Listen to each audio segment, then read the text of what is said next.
Wabarakatuh, rekan-rekan semua, ketemu lagi ya di channel saya Hermanto Sardan. Jadi ini seperti yang teman-teman baca di thumbnail bahwa inilah the next BRMS, the next Bumi. Ya, jejak digital juga bisa teman-teman lihat bahwa BRMS di channel ini juga yang pertama kali memberikan informasi bahwa akan terjadi transformasi ya, transformasi masuknya investor besar yaitu Salim ya. Saat itu harganya masih 70, sekarang sudah multi bagger. Kemudian Bumi, nah Bumi ini saya memang sengaja, saya belum info ke channel ini ya. Sementara kami keep internal di IC, nah ini the next, the next BRMS dan the next Bumi, saya akan coba share supaya ya teman-teman mendapatkan informasi. Ya, tentu teman-teman tidak boleh main HK, main ini dianalisa lagi. Jadikanlah video saya ini sebagai salah satu sumber informasi. Nah, saya coba mau share ini ya, ini contoh ya. Ini di channel punya saya ya di IC Pro. Ini Bumi kita bahas sangat detail ya, kita bahas sangat detail. Belum ada orang yang bahas apapun di Bumi tentang Bumi sebelum Bumi naik tinggi seperti hari ini ya. Kita sudah bahas detail sekali di sini, termasuk siapa sih OWK, pemegang OWK itu siapa, bagaimana peluangnya, dan alhamdulillah ternyata dari call level 60 sampai 70-an sekarang harganya sudah menyentuh 160 atau 170 bahkan. Nah, ini saya tampilkan supaya memberikan kepercayaan diri juga kepada saya dan kami khususnya bahwa bagaimanapun juga analisa-analisa yang kami lakukan semaksimal mungkin memberikan informasi yang valid, yang berkualitas. Nah, kira-kira seperti itu ya. Teman-teman, ini video, kebetulan juga video sudah saya rekam beberapa minggu lalu ya. Ini adalah video kopdar saya. Jadi kopdar di salah satu restoran di Saung begitu. Jadi mungkin agak ada suara-suara lain gitu ya. Tapi ini video durasinya 1 jam, banyak ilmu yang bisa teman-teman pelajari. Mudah-mudahan bermanfaat. Terima kasih. Kita mulai ya materinya. Di sini batubara gitu ya. Another giant move. Jadi mudah-mudahan nih aksi dari giant yang satu ini menghasilkan potensi multi bagger selanjutnya. Next. Nah, ini kita disclaimer ya. Risikonya tinggi. Jadi teman-teman sebelum buy sell harus dipertimbangkan baik-baik. Keputusan ada di tangan teman-teman semua, jadi kewajiban belajar, kewajiban menganalisa itu harus dilakukan ya. Jadi jangan sekedar jual beli. Biasanya kalau saham sebagus apapun, kalau sekedar jual beli ikut-ikutan tuh convictionnya nggak ada, biasanya gagal gitu. Tapi kalau convictionnya bagus, dia berhasil. Ada juga yang dia sebenarnya ya dia belajar tapi nggak yang gimana-gimana, cuman karena dia memang kesibukannya full ya udahlah pokoknya saya percayalah gitu. Kayak kemarin yang sharing itu ya, sharing Porto itu semuanya dari bawah semua, dia hold aja. Itu pesannya ke saya itu 1M pertama dia tuh yang ITMG di harga berapa ya, harga 9.000 dan lain-lain. Nah itu saham-saham dia tuh. Nah itu dia ya pokoknya beli simpen gitu dah dia. Nah ini BRMS ya. BRMS itu kalau teman-teman ingat sebenarnya di grup kita yang pertama kali call katalisnya Salim tuh pertama kali kita. Waktu itu harga 70-an, 65. Cuman waktu itu memang BRMS ini lumayan lama ya prosesnya ya. Jadi ya dalam tanda kutip dramanya lumayan banyak, time frame-nya tuh lama. Dari pertama kali di call sampai hampir setahun tuh harga sahamnya praktis gak gerak. Sempat ke 120 tapi terus koreksi lagi waktu RI-nya ditunda. Kan RI sempat ditunda tuh, koreksi lagi. Terus baru ada ini baru naik. Tapi ya naik gitu. Naiknya lumayan. Terus yang kedua Bumi. Ini Bumi juga sampai hari ini sebenarnya belum banyak yang optimis bahwa grupnya Salim akan lanjutnya. Nah ini ya, tambang mineral sudah, kemudian tambang batu bara dalam proses di Bumi. Kemarin private placement sukses ya, terus harga sahamnya turun. Nah, harga saham turun tuh biasa aja sebenarnya Bumi. Justru tuh menurut saya tuh ekspektasi saya tuh Bumi tuh 110-an. waktu private placement selesai harganya terbentuk gitu ya. Tapi ternyata nggak bisa turun nih, kuat sekali nih. Jadi kayak koreksi kemarin, ya itu santai aja gitu loh, bumi itu masih kuat. Tapi saya nggak tahu ya, karena teman-teman tuh kita kita dapat harganya, maaf ya Pak, kita dapat harganya dari harga 100 misal atau harga 80, udah ke 140. Tapi pas 140 ARB itu kayaknya heboh sekali gitu loh. Apa mereka baru beli itu juga bingung. Jadi kayaknya selalu ada kehebahan. Apa nggak boleh ARB kan susah ya. Makanya kayak kemarin bumi koreksi itu wajar aja gitu. Private placement udah selesai. Mungkin kan kita nggak tahu kan konsorsium di sana yang gerakin saham tuh siapa saja, dealnya mereka gimana. Kan mungkin ada yang deal, bos gue bantu dorong ya, gue misal 500 miliar, gue masuk di harga sekian, tapi gue nanti harga sekian gue keluar dulu, kan kita nggak tahu kan. Padahal perjalanan masih panjang. Jadi ada banyak hal yang terjadi di belakang itu dan kita nggak tahu itu apa. Nah ini kan tambang mineral juga, tembaga, emas di BRMS, batu bara juga sudah ada proses. Jadi kalau menurut teman-teman, apa kira-kira yang selanjutnya yang dibutuhkan Salim itu?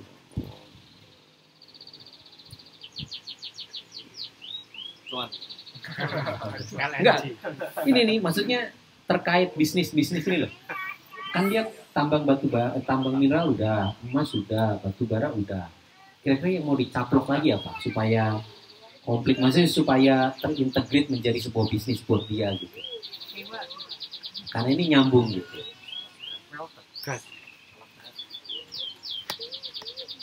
Nah ini dia. Sambil makan aja nggak apa-apa. Oh udah. Menunya di mix aja udah. Udah. Dimakan aja nggak apa-apa. Sambil makan. Nah jadi the next ini yang akan jalan itu mining operator. Jadi bisnis bumi itu gede loh. KPC ya, KPC itu gede. Hari ini yang makan bisnisnya KPC kan Pama. Itu triliunan juga itu bisnis itu. Karena dari mining operator itu kan turunannya banyak kan. Di situ ada bisnis alat beratnya. Kalau Pama udah dia mining operator, alat beratnya udah dia semua kan, Komatsu, gengnya United Tractor. Ada fuelnya, macam-macam di situ udah. Dan itu informasinya memang Salim itu mau ambil semua. Makanya dia mau supaya akses dia ke KPC juga kuat. Jadi dia harus kuat di bumi dulu. Bumi kan bukan KPC kan. KPC itu kan salah satu yang punya KPC bumi kan kira-kira gitu. Kalau dia mau bisa intervensi KPC ya posisi dia di bumi harus kuat dulu kan. Jadi nanti dia mewakili bumi datang ke KPC itu bahwa gue minta bisnis ini. Nah, tapi memang dewa itu kan, kalau yang belum tahu dewa itu terus itu diperbaiki dan secara apa namanya struktural sudah ada relasi dengan dengan bumi si dewa ini. Artinya ada beberapa manajemen yang sudah tidak asing lagi dengan bumi. Nah, Sor. Mas.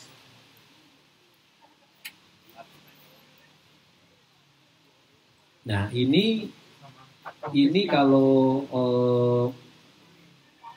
salah satu informasi juga yang teman-teman perlu ketahui, ini yang masuk ke saya bahwa di tambang ini yang dilakukan Salim. Jadi dia memang beli perusahaan-perusahaan yang somehow dia bisa negosiasi, bisa tekan, dia bisa tekan harganya, dia bisa negosiasi, dia bisa masuk dengan mudah, yaitu isinya gampang. Setelah jalan di BRMS dan Bumi, kemungkinan sebentar lagi akan masuk ke Dewa. Nah, saya nyari-nyari, mungkin karena hari libur agak susah ya. Saya kemarin hasilnya RUPS luar biasa itu saya belum dapat. Tapi info awalnya sebelum RUPS itu hanya persetujuan. Terus nanti harga pelaksanaan itu diserahkan ke manajemen. Jadi pada waktu RUPS itu, manajemen hanya menyampaikan kita mau RI RI harga nominal sekian untuk sekian sekian sekian seperti undangan di RUPS itu, tapi harga pelaksanaannya belum. Ada informasi 50. Ada informasi. Hasil RUPS. Nah, nanti kita lihat ya. Terus gini, itu tuh ada di bawah juga. Jadi gini, pada waktu undangan RUPS luar biasa untuk penentuan right issue itu, dia tulis gini, right issue harga nominal 50. Dia tidak tulis harga pelaksanaan. Dia tulis harga pelaksanaan sesuai harapan perseroan. Dia cuma tulis itu. Tapi dia tulisnya nominal. Kalau nominal itu kan bukan harga pelaksanaan ya. Hanya ada satu sheet di undangan itu, nanti kita bisa lihat. Itu menghitung perubahan modal. Modalnya bertambah sekian, kasnya bertambah sekian, rasio-rasio lancarnya bertambah sekian. Nah, penambahannya itu memang menggunakan angka 50. Dan itu memang biasanya diputuskan dalam RUPS, atau kalau tidak diputuskan dalam RUPS, prinsip di RUPS itu menyetujui biasanya. Jarang sekali RUPS itu bahas harga pelaksanaan, itu jarang. Harga pelaksanaan, pengalaman saya dari pertama sampai hari ini itu selalu manajemen yang memutuskan. Diputuskan sebelum RUPS bisa. Jadi pada saat RUPS itu dicantumkan aja harga nominal, harga pelaksanaan, setuju apa enggak, setuju gitu. Tapi dalam rapat saya belum pernah ketemu. Di rapat tuh bahas harga pelaksanaan, saya nggak setuju tuh nggak ada. Yang ada tuh setuju RI atau enggak, cuman gitu. Jadi harga pelaksanaan tuh ya penting, tapi nggak sepenting-penting banget gitu loh. Yang paling penting memang right isunya disetujui oleh pemegang saham apa enggak. Nah ini ya Dewa ya, harga saham nama sahamnya Dewa. Nah kuncinya di right issue, karena right issue ini gerbangnya investor baru ini masuk. Oke, pertama kita bahas ya. Pertama diputuskan dalam RUPS luar biasa 19 Agustus. Informasi yang saya dengar disetujui aja, tapi harga pelaksanaan saya belum dengar. Jumlah saham barunya 300 miliar, jadi rasio RI-nya 2185 berbanding 3000. Ini kalau dibulatkan 2/3 nggak bisa juga, karena 2-nya 2 lebih. Atau mungkin 21 berbanding 30, kira-kira 21 lembar saham lama dapat 30 lembar saham baru. Ini termasuk RI yang masif karena dilusinya di atas 50%. Ngitung dilusi itu harga saham lama dibandingkan dengan total saham baru gitu aja. Ini kira-kira 21 dibanding 51 mungkin sekitar 57 lah. Saya sempat ngitung 57%-an dilusinya. Buat kita investor retail, dilusi itu sebenarnya nggak terlalu berpengaruh di akses kita ke brand, karena kita tidak pernah bisa ngakses kan. Tapi untuk pemegang saham gede ya, tadinya saya 17%, karena kena dilusi 57%, jadi kepemilikan saya tinggal sedikit gitu. Itu ya. Tapi kalau buat kita, dilusi itu pengaruhnya di ini, harga teoritis. Harga teoritis itu kena karena itu dilusi, efek dilusi dari situ. Tadinya harga sahamnya 70, pas setelah kumdit harga sahamnya turun. Gitu. Tapi kita punya hak untuk nebus supaya mengembalikan dilusi itu kan gitu. Nah, tujuan RI untuk penguatan modal sekaligus mengurangi hutang perseroan. Hutangnya Dewa, nantilah di LK nanti ada. Oke ya, nah ini saya punya analisis. Pertama begini, kenapa Mas Yas harus dianalisis? Oke. Ada beberapa option yang teman-teman bisa lakukan. Pertama, ada beberapa teman-teman yang nggak terlalu ribet dengan RI lah apalah, analisis gini yang jangka pendek banget nggak. Dia pokoknya oke lah Mas Yas, nanti ada RI harga berapa, udah gue tebus, abis itu gue keep gitu. Sama kayak BRMS itu ada. Masuknya gede orang IC. Ada 20 miliar dia nggak terlalu peduli nanti habis RI dilusi harga teori mana, dia nggak mau pusing dengan itu. Pokoknya dia yakin, dia beli pas waktu kumdit dapat R, dia nggak peduli R-nya naik turun, dia nggak mau pusing itu. Pokoknya R ditebus aja sama dia. Hari pertama udah bisa tebus, Mas, bisa saya tebus semua, udah didiemin sampai sekarang. Kalau mau model begitu, ini sebenarnya bisa di skip. Tapi kalau mau belajar ini boleh. Ini artinya ini dinamika jangka pendek yang nanti akan terjadi gitu kira-kira. Nah, ada sebagian teman-teman kita memang yang nggak mau pusing-pusing gini. Pokoknya dia ada RI, gua tebus aja. Kan yang penting kan gue mendapatkan Dewa dengan harga yang bagus atau mendapatkan BRMS dengan harga yang bagus. Kan BRMS itu 70 ya. WRI kan 70 kan? Nah, waktu itu harga sahamnya 100-an kan, 100 sampai 110 atau 110 sampai 120. Dia bisa tebus dengan harga 70, tebus semua sama dia. Udah, tutup, udah, dia begitu. Nah, ini supaya teman-teman juga paham, ini saya jelaskan. Pertama begini, ini saya mau mengsinkronkan ya. Jadi kira-kira harga pelaksanaan tuh akan di berapa gitu. Pertama, investor baru itu kabarnya memang dia mau jadi pengendali yang RI ini. Nah, kalau dia mau jadi pengendali, artinya kan harus 50% lebih dia punya saham di Dewa. Kalau dia 50% lebih harusnya saham RI itu kan diambil semua sama dia. Ya kan? Dia posisinya sekarang belum pemegang saham. Tapi yang pemegang saham yang existing sekarang itu di luar masyarakat ya. Kalau masyarakat kan gelap ya, isinya siapa gitu. Pokoknya yang ada gitu ya. Itu kecil kok, cuman 20 atau berapa yang kita lihat. Itu akan dikasih ke investor yang mau masuk. Jatahnya, jatah tebusnya. Masyarakat tuh 70%. Tapi lagi-lagi saya kasih tahu kalau Bakri, model-model grupnya Bakri itu selalu begitu. Masyarakatnya itu selalu gede, tapi itu bukan pure masyarakat. Masalahnya kan peraturan kita kan pokoknya di bawah 5% kan masyarakat kan. Nah kalau ada yang punya 4,8 masyarakat juga. Gitu. Jadi mereka memang sukanya ngumpet. Mereka nggak mau kelihatan. Jadi mereka selalu pecah-pecah gitu loh, bikin PT pecah, belinya 4%. Jadi hitungnya masyarakat. Gitu. Lihat aja daftar pemegang sahamnya Bu, masyarakat gede banget loh. Itu emang begitu, termasuk Dewa. Nah, nomor 2, investor baru akan memegang ini dengan catatan dia yang ambil semua ya. Berarti dia 3 miliar, nolnya saya hilangin, dibagi 3.000 plus 2185. Yang 3.000 ini yang baru, 2185 ini yang lama, kali 100%. Berarti dia punya 57,8%. Ini pas kalau investor baru yang ambil semua. Pas udah dia ambil semua, pas dia 57,8% langsung jadi pengendali dia.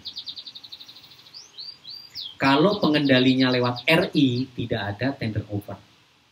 Kalau pengendalinya itu beli, akuisisi, itu harus ada tender offer. Kalau lewat RI enggak, walaupun pindah pengendali. Itu bedanya gitu. Kenapa enggak perlu tender offer? Karena pada waktu RI itu retail mendapatkan sudah mempunyai hak yang sama untuk nebus gitu loh. Filosofinya gitu. Tapi kalau akuisisi, retail ini belum punya hak yang sama dengan investor gede. Misal investor gede sahamnya dibeli dengan harga 100. Kita kan punya hak juga dong, orang yang gede dibeli 100, berarti kita punya hak 100. Itu filosofinya tender offer begitu. Berarti retail tuh punya hak juga dong, saham saya dibeli juga dong harga 100. Makanya ada tender offer. Tapi kalau RI enggak, karena retail lah kan sudah RI, kamu kan punya hak juga. Nah, kalau ceritanya begini, poin 1 dan poin 2, maka harga pelaksanaan harus di atas harga pasar. Kalau harga pelaksanaan 50, harga pasar 70, ini kebalik ya. Harga pelaksanaan harus di bawah harga pasar. Jadi, misal harga pasarnya, betul ya, harga pelaksanaan harus di atas harga pasar. Misal harga pelaksanaannya 80, harga pasarnya 70. Berarti ada yang nebus nggak kira-kira? Kan nggak ada tuh. Nah, dimakan semua tuh. Tapi kalau harga pasarnya tuh 70 atau 80, harga pelaksanaan 50, nah tuh pasti ada yang nebus tuh. Spekulator gede banyak tuh. Yang gede-gede pada nebus. Masalahnya tujuannya sekarang ini, investor baru tuh mau jadi pengendali. Nah ini susah nih. Kalau pelaksanaannya 50, susah dia. Dia cuma dapat dari dua investor ini. Dari dua investor yang existing ini. Nah, yang masyarakat itu, yang pure masyarakat udah pasti nyebar. Pasti ada yang, apalagi yang model-model yang memang dia punya informasi, convictionnya dia gede, dia punya 10M misal, tebus sama dia. Harga pasarnya 70, dia bisa tebus 50, walaupun dilusi habis itu ke 60, tapi yang, nah harapan dia setelah ke harga teoritis langsung naik lagi tuh harga sahamnya. Itu model-model ya, teman yang tadi saya ceritakan itu, oh, model-model orang begini dia pasti nembus. Nah, jadi kalau itu analisa saya tuh ngobrol dengan teman-teman pada saat perdagangan R tuh ya, Dewa R di perdagangan tuh harga pasarnya tuh 80 sampai 85. Segitu aja, tidak lebih dari situ. Pelaksanaannya sekitar 90 sampai 100 per lembar. Nah, nilai buku Dewa itu kalau nggak salah 200 per lembar. Jadi kalau pelaksanaan 90 menurut saya ya masih masuk akal lah. Masih masuk akal. Toh RI-nya kan masif ya. Jadi RI masif tuh dengan RI kecil tuh beda. Begini, kalau RI kecil, misal Kalbe Farma RI, tapi RI-nya cuma 5%, berapa lembar gitu ya. Itu bisa diartikan bahwa yang RI ini beli sahamnya Kalbe Farma dengan nilai berapa gitu. Karena belinya tuh sedikit. Misal Kalbe Farma nilai bukunya atau harga marketnya 3.000, misal gitu ya. Terus RI harga 1.500, tapi RI-nya kecil. Ini privilege banget nih. Siapa nih orang bisa beli saham 5% dengan harga separuhnya gitu. Jadi ada konflik kepentingan saat harga selisih antara harga pelaksanaan dengan nilai buku itu terlampau jauh. Tapi kalau RI-nya RI masif, konflik itu menjadi hilang. Kenapa? Karena kayak model Dewa begini ya. Itu kan ibaratnya perusahaan yang lama tuh dicuci aja gitu loh. Kan perusahaan yang lama nilainya segini. Terus gue masuk sahamnya segini. Ya gue mau masukin saham harga berapapun gak masalah, orang ini bakal kalah gitu. Ibaratnya ini bener-bener kayak perusahaan baru. Apalagi RI yang model backdoor yang rasionya tuh satu lama barunya 100 gitu. Nah itu mau pelaksanaan harga berapapun dia tuh gak masalah. Karena itu perusahaan lama itu udah cuci. Nah karena ini rasionya sekitar hampir 1:1,5 dengan nilai yang biasanya kekeh minta harga pelaksanaan agak dinaikkan tuh kan pemegang saham yang baru, yang gede-gede tuh. Kan nilai buku gue masih 200-an. Masa lu ngambil harga 50 sih, jauh amat, naikin lah gitu. Dia negosiasinya di situ. Nah, cuman karena Salim ini memang dia belinya perusahaan busuk ya, tujuan dia begini supaya dia bisa RI dengan harga murah gitu. Nah, ini masuk bumi kan murah. Harga bumi udah berapa itu? Dia placement harga berapa? 80 ya? Iya, dia. Itu kan duit dia tuh. Jadi bumi punya utang dia. 80 ke 140 lah praktis ya. Itu kan udah mau begal kan? Berapa miliar tuh Pak? Kan gitu. Nah, jadi memang itu di Dewa pun begitu gitu loh. Nah, ini versi 1 menurut saya. Tapi nanti sambil berjalan ya, seminggu ini nanti kita cari informasi yang mana yang benar, baru nanti kita susun strateginya. Kalau yang mau RI, gini-gini. Atau kalau yang mau simple nih, misal nih, ini nanti misal nih minggu depan naik 80, kalau mau jual, gitu kan? Ntar tungguin lagi gitu ya. Itu boleh juga sih, kalau mau memaksimalkan. Nah, sekarang kita analisis detail daftar pemegang saham ya, sesuai laporan terakhir. Mana ya tadi? Sebentar. Saya sudah.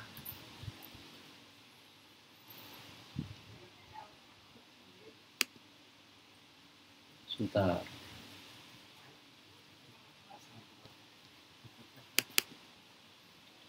Saya udah download sih. Nah, ini dia. Nah, dan main wire. Tuh. Di layar tuh apa yang muncul Pak sekarang? Oh, belum ya. Berarti mesti saya stop dulu.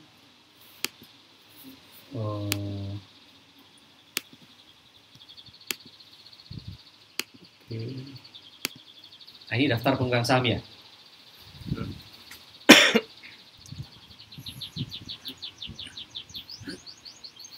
itu dia tuh.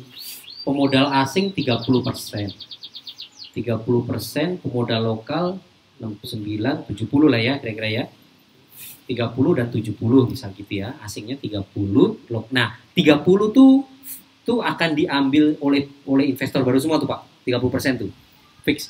Mau pelaksanaan harga berapapun ini bakal dikasih. Enggak terdilusi jadi 15%. Iya, dia memang terdilusi. Artinya deal ini ya antara Salim dengan mereka gitu loh. Mereka ya udah, lu masuk deh RI, ntar jatah kita ambil. Kita terdilusi nggak apa-apa. Kan memang mau ganti pengendali kan. Gitu. Nah biasanya begini. Salim tuh jarang one shoot. One shoot tuh maksudnya masuk sekali hantam, set langsung jadi nggak. Akan berproses. Nanti RI lagi atau nanti mungkin punya orang ini akan dibeli langsung atau bagaimana, tapi nanti pasti ada tahap-tahapnya gitu loh, nggak langsung one shot. Ini yang 5% atau lebih cuma 2 ini, Wolfif dan Zurich ya, 17 dan 11.28, hampir 30 ya, inilah kira-kira ini yang akan dikasih. Terus ini yang pemodal nasional. Nah coba kita lihat ya, perorangannya lumayan gede ya, 50,7%. Ini retail, tapi di dalamnya pasti bukan retail semua ya. Kayak model-model Sugiman Salim gitu, itu kemungkinan sudah, tapi mungkin dia belum kelihatan. Mungkin baru 2% atau berapa orang-orang itu ada, udah. Infonya mereka sudah masuk. Gitu. Ya ini sama retail kita lagi 50%. Nah, di sini ada perseroan terbatas 18%. Perseroan terbatas 18% ini ya kita bilangnya sekarang ini retail, padahal PT loh di situ. 18% loh, itu gede. Lebih gede dari PT asing yang di sini. Ini kan cuma 17 sama 11. Ini 18 loh. Walaupun jumlahnya juga sampai 103 PT ya, tapi ya ini tidak bisa kita sebut retail, entah siapa. Ya mungkin ya keluarganya Bakri juga kita nggak tahu.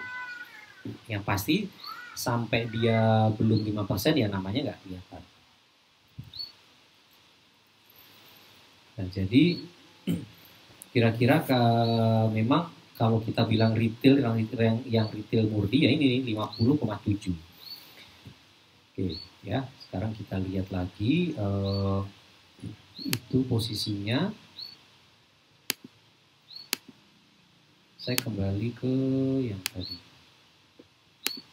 Kembali ke slide, kita lihat yang skenario yang kedua.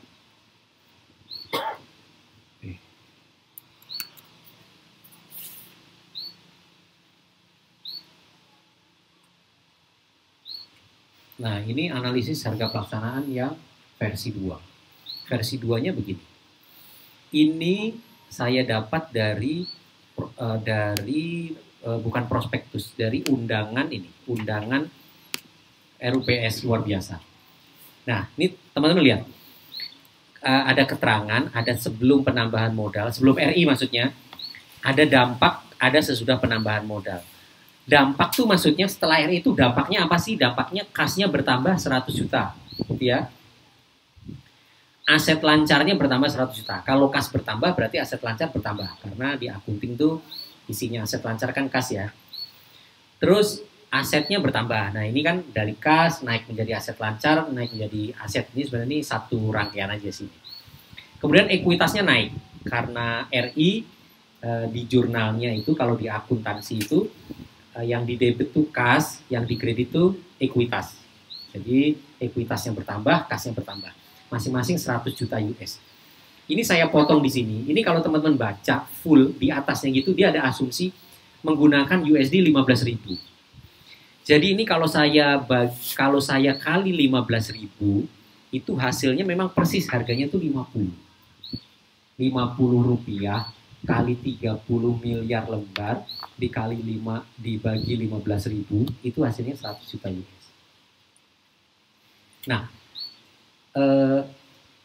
tapi kalau menggunakan ini versi kedua artinya tebusnya 50. Jadi kalau tebusnya 50, nah ini ya versi 2. Harga pelaksanaan 50 per lembar, diperoleh dana 100 juta USD. Persis nih. Hitung-hitungannya pas banget. Investor baru tidak bisa mendapatkan semua saham baru, belum bisa jadi pengendali penuh. Tapi kelemahannya di sini, apakah match dengan rencana mereka? Kita nggak tahu nih. Hanya kita belum sama-sama belum tahu. Nah, kalau ini menurut saya harga pasar saat pelaksanaan mungkin tetap di 70 sampai 80. Di sini. 70 sampai 80, misal waktu kumdit misal kumdit 80 gitu ya. Nanti pada saat ex-date itu kan terbentuk harga teoritis. Harga teoritisnya berarti 80 tambah 50 gitu aja. 130 bagi 2 ya kira-kira jadi 65. Gitu. Langsung turun jadi 65.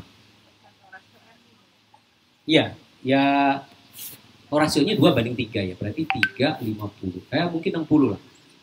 Kalau 80 tuh langsung turun ke 60. 60 nanti kita dapat R. Ini yang pegang ya, yang R yang nilainya itu kalau dijual itu nutup selisihnya itu, kan gitu. R-nya kan berarti Rp10 kan harganya kan.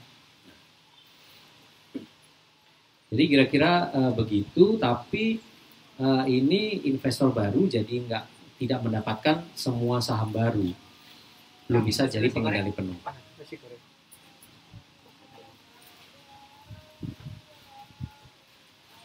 Nah, ini kita lihat, kita tunggu saja ini sampai di mana. Nah, nanti dari harga pelaksanaan itu saya baru bisa kasih strategi ke teman-teman yang paling enak gimana gitu ya. Yang paling enak kita belinya kapan, mau ikut RI apa enggak,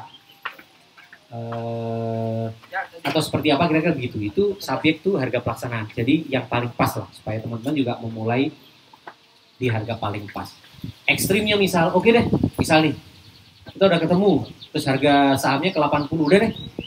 Kalau menurut saya dewanya jual dulu deh gitu ya. Nanti takutnya habis kena teoritis malah diteken dewanya, dipentokin sampai 50 gitu. Jadi orang pada nggak berani nebus gitu kan.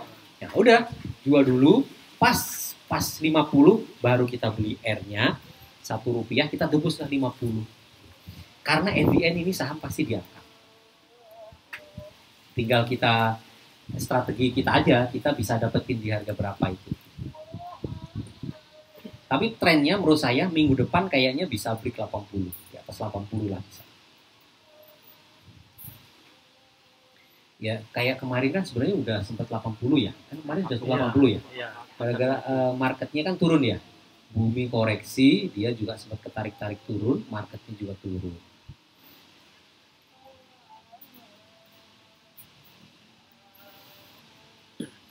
Nah ini dampak pelaksanaan right issue ya, hutang perseroan berkurang. Nah kalau dari informasi yang saya terima itu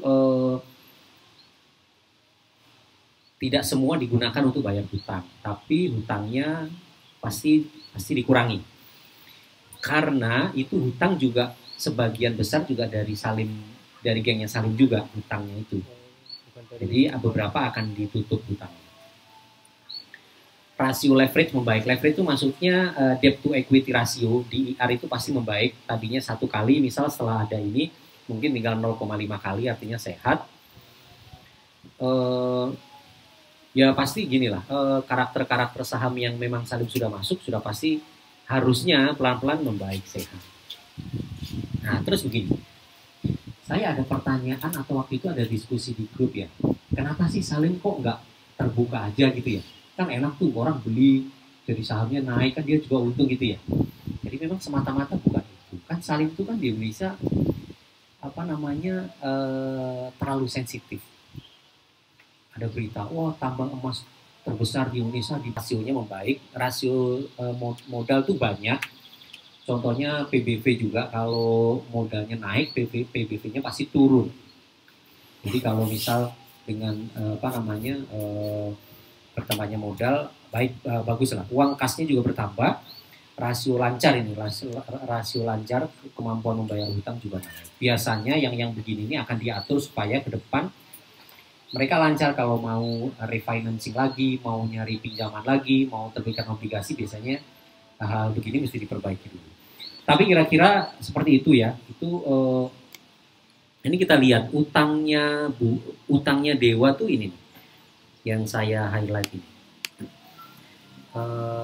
Utang bank Oh, kok nggak bisa ya? Utang bank, utang sewa pembiayaan, utang hak guna. Tapi yang utang berbunga itu sebenarnya cuma utang bank dan utang sewa pembiayaan. Sewa pembiayaan itu leasing, kalau utang bank itu utang bank. Jadi sebenarnya cuma berapa tuh ya? 78 ya, atau 79 lah.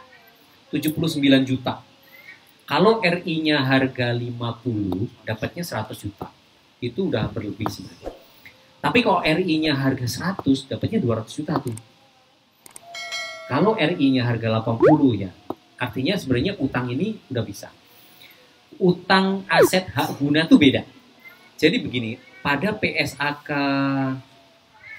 dulu sempat rame ya, tahun 2020 kalau nggak salah, ada PSAK baru yang rame gitu diperbincangkan. Takutnya membuat neracanya emiten-emiten khususnya yang dia tuh melakukan sewa itu menjadi jelek. Jadi gini, pada PSAK terbaru, misal saya perusahaan, saya pabrik gitu ya, saya pabrik mobil, saya di Cikarang. Tapi pabrik saya tuh lahannya tuh saya tuh nggak milik sendiri, lahannya tuh saya lahan sewa. Dulu sebelum PSAK ini berlaku, tidak pernah dicatat sebagai utang. Ya pokoknya kita ada perjanjian sewa menyewa gitu. Dan biayanya tuh dikeluarkan per bulan. Bulan ini misal sewa pabrik 10 miliar misal. Ya sudah. 10 miliar tuh di jurnal sebagai biaya. Tidak ada pencatatan di neraca. Tapi sejak PSAK tuh beda. Misal pabrik ini sewa selama 10 tahun. Total sewa tuh selama 10 tahun tuh 200 miliar atau 500 miliar. Nah, 500 miliar itu harus dicatat sebagai utang. Totalnya. Itu namanya utang aset hak guna tuh itu. Jadi sebenarnya ini tuh bukan utang, tapi sewa sekian berapa tahun, itu kalau nilainya itu harus dicatat sebagai utang. Nah, ini dulu yang godok PSAK ini dia filosofinya ya bilang bahwa agar investor tuh tahu gitu loh, bahwa perusahaan ini punya potensi utang.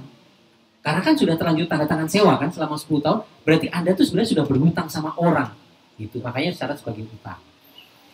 Nah, kira-kira begitu. Tapi utang ini tidak berbunga.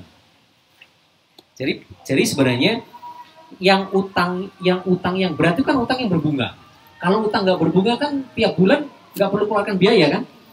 Utang aset hak guna tuh ada.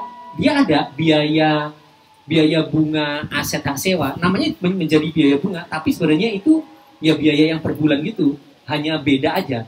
Kalau dulu langsung biaya sewa gitu, kalau sekarang masuknya kayak biaya keuangan, padahal bukan biaya keuangan itu, ya memang itu biaya sewa aja. Jadi kalau dewa ya praktis dua itu, utang sewa dan utang aset hak guna. Utang bank dan utang sewa pembiayaan, cuma dua itu. Nah itu sebenarnya bisa dilihat dari sini juga sih. Nah ini dia nih. Ini ada dua nih. Ada beban bunga. Ini beban keuangan. Beban keuangan tuh 4 juta ya. 4 juta isinya 2 juta dan 1 juta. Yang 2 juta ini beban bunga itu utang bank. Itu. Nah kalau teman-teman mau lihat itu ada di sini nih. Saya ajarin sekalian biar teman-teman nanti kalau mau lihat ini tahu. Itu yang di screen laporan keuangan ya. Saya lanjutkan. Saya tadi mau kasih lihat bahwa biayanya hutangnya yang berbunga itu sebenarnya memang tidak besar. Itu kalau teman-teman mau lihat yang real yang dibayar sebagai bunga itu berapa, biasanya tuh di cash flow ada out. Jadi biaya-biaya, jadi gini teman. Kalau bisnis itu biaya tuh boleh dihutang. Maksudnya kita punya biaya bulan ini misal kita punya pabrik bahan baku sekian, berarti kita ada biaya bahan baku nih, dicatat sebagai biaya, tapi belum tentu biaya itu dibayar. Misalnya kita ngutang dulu kan, nanti kita bayarnya tempo berapa hari. Tapi kalau bunga hutang itu pasti dibayar. Bunga dan cicilan itu udah pasti dibayar. Jadi kalau ngecek di cash flow itu harusnya ada. Gitu. Nah itu ada nih, mana nih cash flow. Nah ini arus kas dari aktivitas operasi. Ini dia. Pembayaran bunga kan cuma 2 juta ya. Ya, lihat ya. Pembayaran bunga nih. Ini hanya 2 juta. Padahal kan bunganya tadi 4 juta. Nah, yang lain-lain itu memang sebenarnya bukan bunga real. Jadi hutangnya tuh cuma segitu. Nah, jadi kembali lagi ke tadi. Lagi-lagi nanti kita mesti tunggu ya. Mesti tunggu harga pelaksanaannya di berapa. Buat kita nggak ada masalah. Tapi sebenarnya yang option yang terbaik ya yang versi 1 sih kalau menurut saya. Harga tebusnya di atas, harga sahamnya di bawah, nggak ada yang mau tebus nih.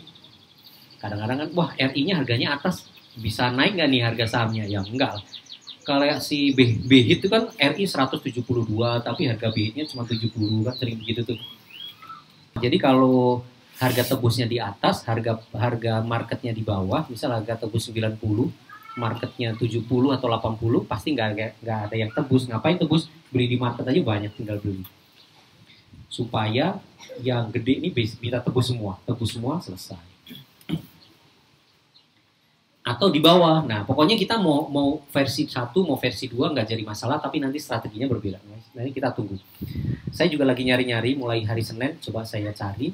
Biasanya sih saya dapat segera sih, atau mungkin juga nanti kalau ada yang share duluan, misal di Stockbit ada yang share ya nanti kita ini. Cuman kalau ini teman-teman pastikan bahwa itu bukan harga nominal. Itu benar-benar harga pelaksanaan.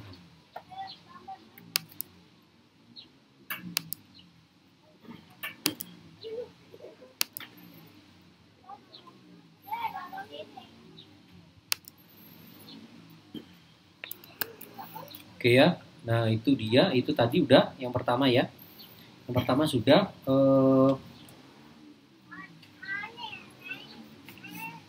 Strategi detailnya nanti kita diskusikan lagi di grup. Yang pasti ini perlu conviction, perlu memang begini. Trader tuh pasti beli karena mereka tuh biasanya yang ya grupnya Bakri naik, mana nih grup Bakri lain dia pasti beli. Bedanya adalah mereka nggak akan berani long, pokoknya mereka cuan jual. Mereka taunya ya ini grupnya Bakri lagi naik, kita tahu-tahu turun lagi ke 50. Sama kayak mereka waktu beli BRMS, mereka juga takut-takut. Tapi ternyata katalisnya saat ini kan berbeda. Katalis buminya juga berbeda. Nah, mungkin teman-teman yang masih pegang bumi, gimana sekarang? Menurut saya, ya habis private placement ini, habis placement selesai, udah itu. Udah nggak ada drama-drama lagi harusnya ya. Udah langsung tuh. Nah, next begini. Ini tambahan buat bumi ya. Kan bumi 2023 masih ada OWK. Masih ada obligasi wajib konversi. Yang OWK yang 2023 nih kelihatannya di konversinya di harga atas nih. Kalau saya lihat pemegangnya dia bukan gengnya Salim. Kemungkinan di harga atas. Dulu CIC itu 900 loh tebusnya. Salim kan hebat ya, 80 loh. Itu ya bumi itu aja, nggak ada beda. Bahkan sekarang ya jauh lebih bagus karena posisi hutang zaman dulu dengan sekarang udah jauh lebih berkurang. Dulu harga saham cuman berapa? Dulu tuh harga saham 90 kalau nggak salah. Tahun 2015-16 itu kan sempat anjlok harga saham batubara tuh ke 50. Lalu bullish ke 80-90 itu yang indika dari harga 100 sampai 4000 kan 2017 itu. Itu bumi RI di 900 loh. Waktu itu harga buminya 300-an kalau nggak salah. RI-nya 900. OWK juga. CIC yang Cina itu. Sekarang Salim dengan harga batubara yang 300-an bisa loh 80 dia. Nilainya gede juga itu, Pak. Ada nego di balik layar kan. Nah, menurut saya setelah ini memang naik, tapi ya tentu tidak semudah itu ya. Pasti mereka akan caranya mereka naikin barang gimana lah, bisa tiba-tiba dibikin ARB 3 kali berturut-turut lah atau apa, pasti ada lah begitu-begitu. Tapi trennya naik. Nah, bedanya trader dengan kita yang ada pegangan, ya tentu kita conviction ada, udah biarin aja kayak BRMS kan begitu naik. bisa jadi next 2023 harga tebusnya lebih atas. Kalau private placement maka harga sahamnya harus ngikut. Misal OWK-nya dia ditebus dengan harga 300. Berarti harga bumi udah pasti ngelewatin 300 karena rata-rata 25 hari bursa tuh kalau dapat rata-rata 300 kan harga kan dari bawah. Berarti kena di bawah 300 dan harus kena di atas 300 kan gitu kira-kira ya. Jadi pasti harganya di 300. Tapi kalau tingginya tuh ekstrim, misal 700 gitu ya, 2023, kan itu kan terlalu jauh. Bumi itu kan bukan saham yang lotnya kecil ya, kan berat. Bumi itu naik 2%, turun 3%, gitu aja transaksinya 700 miliar. Itu gede, jadi saham ini nggak bisa rally terlalu kenceng gitu ya. Saham ini perlu waktu. Menurut saya kemungkinan kalau harganya atas dia akan pakainya right issue. Ya harga bumi let's say 250, right issue di 600 atau di 500 gitu ya. Kita belum tahu tapi nanti kita lihat. Nah, dulu tuh begini teman-teman. Ini ya, ini karena limit orangnya ya. Saya mau cerita juga. Right issue maupun private placement itu suka ada namanya saham tambahan. Pernah baca nggak saham tambahan gitu? Atau kalau ada jadwal right issue, pernah lihat nggak di jadwal itu distribusi saham tambahan gitu? Coba lihat. Atau kalau jalan lah, bumi yang punya udah laki aja. Itu turun ke 120 merem aja kalau ada duit tambahin dikit-dikit, gitu kan juga naik lagi. Dan memang begitu Pak, gak ada saham naik terus gak ada. Ada tapi ya kayaknya kalau bumi nggak bakal kayak begitu gitu. Bumi itu tidak akan pernah dia naik diam-diam tanpa sepengetahuan orang, gak ada Pak. Itu sama sejuta umat sampai sekarang. Ada kan yang saham yang kok tahu-tahu udah tinggi kita kok nggak pernah lihat, kita ada ya. Itu biasanya saham yang kecil gitu loh, kecil yang dikendalikan mereka benar-benar. Kalau bumi tidak, jadi mereka mainnya tidak akan seenak itu gitu loh, pasti gitu. Yang dorong pun mereka juga nggak uangnya unlimited amat, enggak, mereka level berapa dapat berapa guyur lagi. Oh ya mainnya begitu. Sesekali dilepas ke market tuh Pak, biasanya ya sahamnya turun volumenya nggak ada gitu, karena mereka nggak ngebid, mereka nih Pak nggak main di market nih, mereka tarik diri, bidnya tipis ya, retailnya buang gitu. Biasanya begitu, itu ada kayak gitu, itu mesti tahu. Jadi Dewa ini baru mulai, memang di luar sana akan banyak yang beli, tapi kalau informasi kita berbeda tentu kekuatan kita untuk hold, untuk apa pasti beda ya. Saat diguyur mereka mungkin jual, kalau kita mungkin kalau punya uang kita tambah lebih. Saya bumi kemarin tuh ke Gojek juga itu. Saya pikir kan, wah ini RUPSLB-nya kan dibatalin kan. Nah kalau RUPSLB dibatalin, placementnya mundur dong ini. Lama ini model-model BRMS ini. Tahunya enggak, cuma selang seminggu ternyata naik Pak. Jadi tadinya 76, sekian naik menjadi 80 kan. Mungkin waktu itu di OJK nggak setuju kali 76, naikin lagi ya 80 itu, karena 80 average-nya tarik lagi tuh, naikin lagi gitu. Mesti dipantengin. Nah, jadi kira-kira begitu. Nah, kalau Dewa ini gimana? Saya nggak tahu kalau tiba-tiba naik. Berapa hari bursa Pak? 25 hari untuk penghitungan OWK. Gini Bu, OWK dengan placement tuh beda. Jadi itu harus dipisah. OWK tuh ya OWK aja gitu loh. OWK tuh kan saya Bumi, Ibu kreditur saya utang. Bu utang dulu tuh 100 miliar 3 tahun lagi baru dibayar, tapi dibayarnya pakai saham. Itu namanya OWK. Sahamnya harga berapa? Nanti harga 500 Bu. Udah. Berapapun harga saham nanti, ditukarnya harga 500. Nah, pada saat 3 tahun lagi Bu, harga sahamnya misal 450. OWK-nya ditukar dengan harga 500. Pertanyaannya, sahamnya dikeluarkan melalui mekanisme apa gitu kan? Placement kah? Atau RI? Kalau RI ya nggak ada urusan dengan harga di market. RI aja di harga 500 sekian lembar kasih ke ibu selesai. Nambah saham kan. Nah, kalau placement nambah saham juga. Placement tuh sebenarnya HMETD juga, tapi penambahan modal tapi non HMETD. Kalau RI itu HMETD.